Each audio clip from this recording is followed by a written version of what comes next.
Hello, Working Title Project. Hello.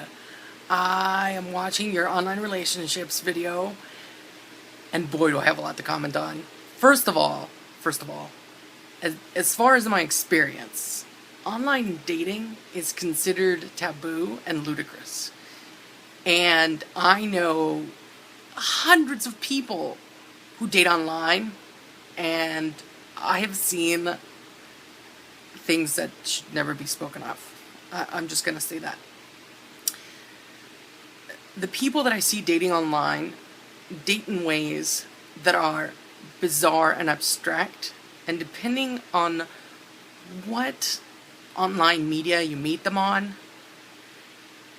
if they're interested in dating, it's like a huge revelation as to their character. If you meet someone in a video game and they want to date you, there's probably something wrong with them in a maturity standard. Like, I know people who date on MMOs, like that's how they meet and that's how they end up dating, and I've not seen it go well yet. Nor do I plan or hope that things like that will ever go well. But I'm in virtual environment and other chat room type places, and I see lots of online relationships developing from that. There's a tendency in online relationships based on social media for them to go very short term. Because there is an anonymous factor to them, they tend to really have no real life consequences whatsoever, and people are very frivolous about spreading the love, and it tends to turn into a slut fest. Having said that, I've dated on social media online. It tends to be my most successful type of dating because I feel awkward in my body and I'm sort of off-putting in real life, and so if people are interested in me, I just don't know, and I'm too shy to date, to approach people who I meet in places and I'm like, hey, you're hot. That doesn't happen.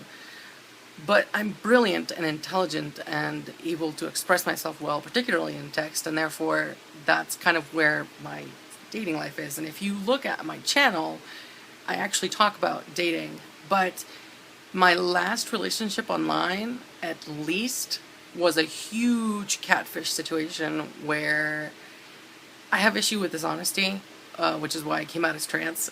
It's all a long story. Hello, online dating. You've ruined my life. But I dated this guy for like 2 years, and after we broke up, I found out it may not be a guy, and none of the things that he stated as facts about who he was were real. Huge catfish. Totally ruined my trust in relationships. So that's good. Online dating has done well for me.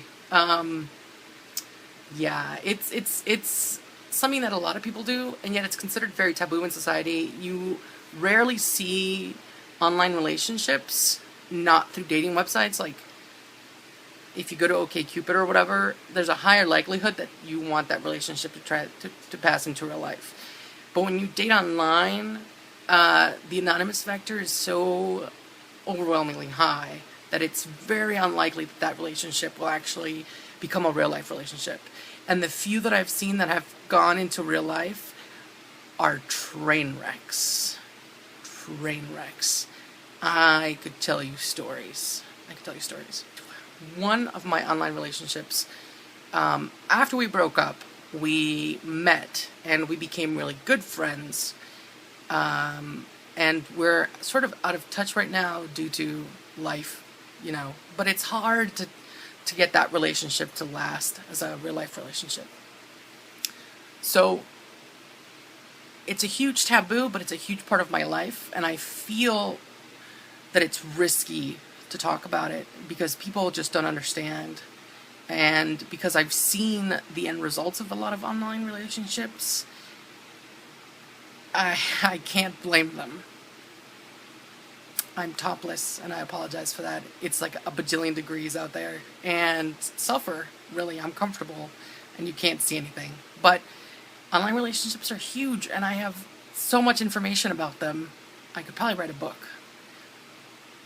but I just don't see them ending successfully 99.9999999% of the time. So it's like a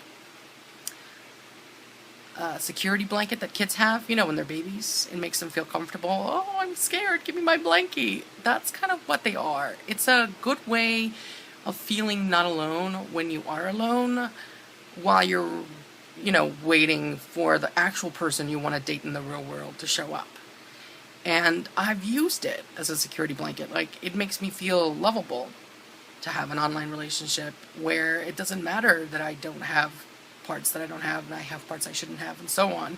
But beyond that, there's very little longevity and there's very little real life potential. So while it's very easy to get into an online relationship, in some ways it's also very hard because it's long distance and there's no physical contact. It's just really easy.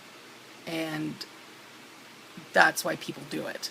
They do it so that they don't feel alone when they are maybe uncomfortable in social situations in the real world. I'm an introvert. I don't like going to bars, and I don't drink, and I don't like dancing. And maybe the fact that I'm fat has something to do with it, but I've never really liked it. So going out and meeting people is really hard for me because I don't like going out. So it's an easy way to, I'm still in my house where I'm comfortable and I have a social life, maybe with people who are like-minded because we met through something. Anyway, that's my 40 cents. I'm gonna post this. Peace out, guys.